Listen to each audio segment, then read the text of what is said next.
18 సంవత్సరాలు నిండిన మరియు ఓటు హక్కు ఉన్న ప్రతి ఒక్కరూ ఓటు హక్కు వినియోగించుకోవాలని తెలియజేస్తూ పట్టణంలో అవగాహన ర్యాలీ నిర్వహించారు. విద్యార్థులు, అధికారులు మరియు సిబ్బంది మానవహారంగా ఏర్పడి అందరూ ఓటు హక్కు వినియోగించుకోవాలని, అలానే ఓటు అనేది తమ ప్రాథమిక హక్కుగా భావించి అందరూ ఓటు హక్కు వినియోగించుకోవాలని ప్రతిజ్ఞ చేయించారు. ప్రజాస్వామ్యంపై విశ్వాసంతో మన దేశ ప్రజాస్వామ్య సంప్రదాయాలను స్వేచ్ఛాయుత,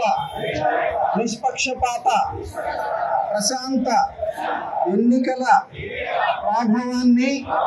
నిలబెడతానని మతం, జాతి, ప్రాంతం, కులం, వర్గం, భాష లేదా ఎటువంటి ఒత్తిడులకు ప్రభావితం కాకుండా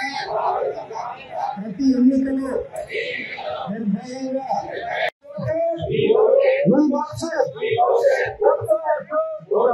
మన జన్మ హక్కు, మన జన్మ హక్కు